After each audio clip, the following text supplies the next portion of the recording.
Σήμερα θα μιλήσουμε για την πνιγμονή, μια κατάσταση πολύ επικίνδυνη για τη ζωή του ανθρώπου. Αρχικά, τι ονομάζουμε πνιγμονή? Πνιγμονή είναι η απόφραξη του αραγωγού από ξένο στέρεο σώμα. Χωρίζεται σε μερική πνιγμονή, το θύμα φύγει και μπορεί να αναπνεύσει, και σε πλήρη πνιγμονή, το θύμα δεν μπορεί να μιλήσει, να βήξει και να αναπνεύσει.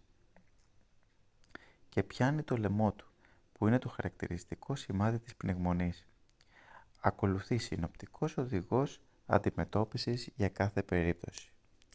Στον ενήλικα, τα συμπτώματα: αδυναμία ομιλίας, βήχα, κυάνωση, πανικός.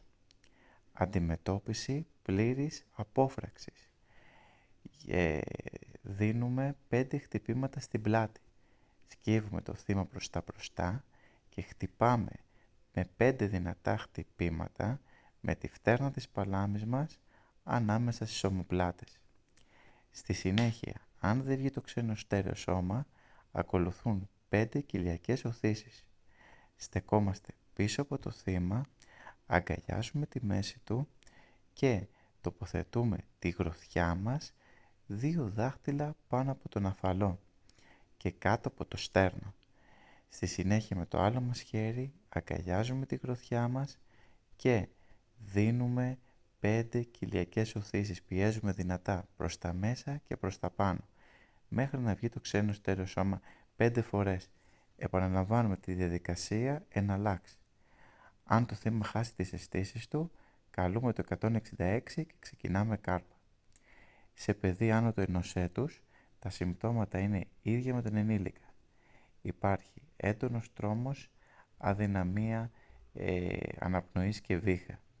Αντιμετώπιση: δίνουμε 5 χτυπήματα στην πλάτη, γονατίζουμε στο ύψος του παιδιού, στηρίζουμε το στήθος του με το ένα χέρι και με το άλλο μας χέρι τον γέρνουμε προς τα μπροστά και δίνουμε 5 χτυπήματα ανάμεσα στις ομοπλάτες.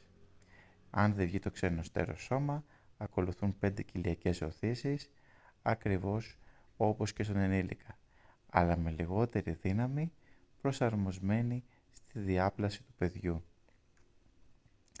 Αν το παιδί χάσει τις αισθήσεις του, τότε ξεκινάμε αμέσως κάρπα. Σε έγκυο, τι κάνουμε? Τα συμπτώματα είναι ίδια με τον ενήλικα. Αντιμετώπιση: οι κοιλιακές οθήσεις δεν γίνονται στην κοιλιά για την προστασία του εμβρίου, αλλά στο θώρακα. Ξεκινάμε με 5 δυνατά χτυπήματα στην πλάτη και στη συνέχεια ακολουθούν 5 θωρακικές συμπιέσεις αντί στην κοιλιά. Τοποθετούμε τη γροθιά μας στο κέντρο του στέρνου, όπως τις συμπιέσεις κάρπα, και με το άλλο μας χέρι αγκαλιάζουμε τη γροθιά μας και πιέζουμε απότομα προς τα μέσα και προς τα πάνω. Άτομο που είναι μόνο του. Συμπτώματα: συνειδητοποίηση της απόφραξης χωρίς τη δυνατότητα βοήθειας.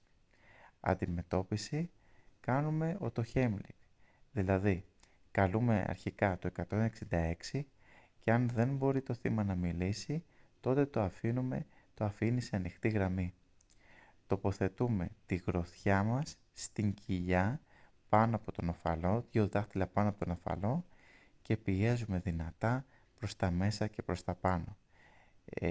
Αν δεν φύγει το ξένο στέρεο σώμα με αυτόν τον τρόπο, τότε ασκούμε μεγαλύτερη δύναμη με την πλάτη μιας καρέκλας ή ενός τραπεζιού ή ενός low counter, πιέζοντας το σημείο της κοιλιάς κόντρα στο έπιπλο για να οθήσουμε το ξένο στέρεο σώμα προς τα έξω, και ελπίζουμε το θύμα μας με αυτόν τον τρόπο να καταφέρει και να σωθεί.